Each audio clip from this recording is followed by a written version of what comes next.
मुझे बहुत से लोग पूछते हैं कि मैंने अस्करी बैंक का शेयर तो ले लिया है, लेकिन अब क्या करूँ? मैं एक चीज़ पूछता हूँ कि क्या तुमने शेयर खरीदते टाइम बैंक का एनालिसिस किया था या सिर्फ नाम देखकर ही बाय कर लिया? और आप यकीन करें कि मोस्टली लोग ये सुनकर चुप हो जाते हैं। दोस्तों, बैंकिंग स्टॉक सिर्फ बैलेंस शीट से नहीं बल्कि इसके बैंकिंग डीएनए से एनालाइज करने की ज़रूरत होती है। दोस्तों, आज हम बात करते हैं अस्करी बैंक की, जो कि इस टाइम लीडरशिप पोजीशन में तो नहीं, लेकिन शायद पाकिस्तान का सबसे इंटरेस्टिंग चैलेंजर है। सबसे पहले ये चीज़ समझ लेते हैं कि ये लोग अपना काम धंधा कैसे चलाते हैं। तो दोस्तों, अस्करी बैंक कमर्शियल बैंक है, मतलब ये कि ये पब्लिक से डिपॉजिट लेता है और पैसों को दो जगह लगाता है। एक तो वो कॉर्पोरेट सेक्टर्स और कंज्यूमर्स को लोन देता है, दूसरा इस पैसे को गवर्नमेंट सिक्योरिटीज़ जैसे कि टी बिल्स और पीआईबीएस में लगाता है। अगर मैं इसकी इंडस्ट्री पोजीशन की बात करूँ तो अस्करी टायर 2 या टायर 3 बैंक है। ये एचबीएल या अमेज़न बैंक जैसा इंडस्ट्री लीडर तो नहीं, लेकिन एक चैलेंजर रोल में बहुत सॉलिड पोजीशन रखता है। फिर एक बात जो समझने वाली है वो ये है कि बैंकिंग इंडस्ट्री टेक्निकल एवरग्रीन होती है। लोगों को पैसे रोज़ चाहिए होते हैं, लोन हो या सेविंग्स हो या सैलरी अकाउंट हो, डिमांड कभी भी खत्म नहीं होती। लेकिन इनकी प्रॉफिटेबिलिटी सिक्लिकल होती है। इसका मतलब ये है कि जब state bank of Pakistan interest rate increase करता है तो बैंक्स के मार्जिन भी इंक्रीज हो जाते हैं, और इसी तरह जब रेट्स कम होते हैं तो प्रॉफिट प्रेशर में आ जाते हैं। दोस्तों, अगर आपने ये चीज़ समझ ली ना तो आपको आधी बैंकिंग समझ में आ जाएगी। तो मेरी ये बात याद रखिएगा कि जब भी state bank of Pakistan policy rate change करती है तो मार्केट 1-2 दिन में ओवर रिएक्ट करती है, और ये रिएक्शन पैनिक होने की वजह से होता है, जो कि हमें पेशेंस सिखाती है। मैं आपको कहूँगा कि रेट कट होने के 3 से 6 माह बाद एंट्री लें, जब तक सब क्लियर हो जाए। अब बात करते हैं इनके रेवेन्यू स्ट्रीम्स की। अस्करी बैंक की इनकम 2 तरीके से आती है। एक तो ये इंटरेस्ट इनकम से, ये लोन्स और इन्वेस्टमेंट से आती है, और यही बैंकिंग का ब्रेड एंड बटर है। दूसरी इनकम फीस पे इनकम है, debit card fees, transfer charges fees.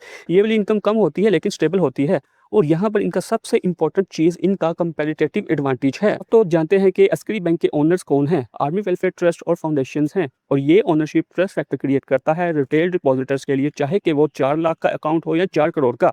पैसों के मामले में सिक्योरिटी का एहसास बहुत इंपॉर्टेंट चीज़ है। एक दूसरा जो इनके पास कंपैरेटिव एडवांटेज है वो ब्रांच नेटवर्क है। पूरे पाकिस्तान में इनकी ब्रांच नेटवर्क है, और ब्रांच नेटवर्क बनाना बहुत एक्सपेंसिव होता है। कोई भी नया कॉम्पिटिटर 5 से 10 साल में ये एडवांटेज क्रिएट नहीं कर सकता। ओके, एनालिसिस की बात हो रही है और मैनेजमेंट की बात ना करें तो ऐसा पॉसिबल ही नहीं है। इनकी एनुअल रिपोर्ट के मुताबिक अस्करी बैंक का फोकस ग्रोथ पर है। इनका ओवरसाइज स्ट्रक्चर बहुत ही रिजिड और डिसिप्लिन्ड है। रिस्की नहीं है, बैंकिंग में ये क्वालिटी अच्छी है। Bank state bank of Pakistan regulated entries होती हैं, इसीलिए इनका कंप्लाइंस लेवल नेचुरली हाई होता है। ट्रांसपेरेंसी रिकॉर्ड कंसिस्टेंट होता है।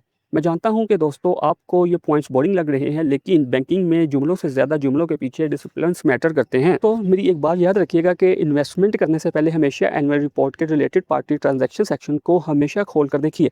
अस्करी के मामले में ये बहुत ट्रांसपेरेंट है, लेकिन अक्सर बैंक्स में ये बहुत कॉम्प्लिकेटेड होती है, और जब आपको लगे कि ये बहुत ज़्यादा कॉम्प्लिकेटेड है तो समझ जाइए कि कोई ना कोई गड़बड़ ज़रूर है। 2025 की रिपोर्ट में डिजिटल स्नैपशॉट ये बताता है कि अस्करी बैंक पुराने सिस्टम से डिजिटल बैंकिंग की तरफ एग्रेसिवली मूव कर रहा है, जैसे कि मोबाइल ऐप, ऑनलाइन बैंकिंग, और देखा जाए तो ये इंपॉर्टेंट भी है, क्यों ना कि बैंकिंग का फ्यूचर इसी में है।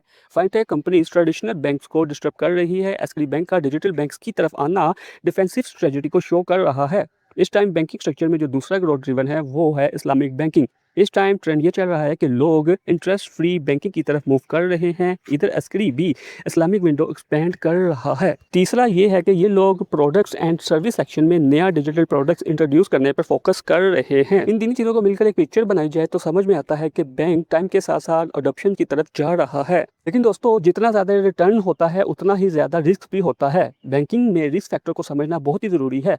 बैंक्स में जो सबसे बड़ा रिस्क होता है वो इंटरेस्ट रेट का होता है। अलावा जो मेजर रिस्क मुझे नजर आ रहा है वो ये है कि रेगुलेटरी रिस्क है। स्टेट बैंक ऑफ पाकिस्तान की नई टैक्स या रिक्वायरमेंट बैंक की बॉटम लाइन को फौरन से इफेक्ट करती हैं। दोस्तों, बैंकिंग सेक्टर्स में इन्वेस्ट करते टाइम इन की फैक्टर्स को इग्नोर मत कीजिएगा। दोस्तों, बैंकिंग स्टॉक हो या अस्करी बैंक को एनालाइज कर रहे हो, आपको दो मैट्रिक्स पर फोकस करना चाहिए: नेट इंटरेस्ट मार्जिन और नॉन परफॉर्मिंग लोन्स। ये दोनों नंबर्स बैंक की वाइटल सिग्नल्स हैं, जैसे हार्ट बीट और ब्लड प्रेशर।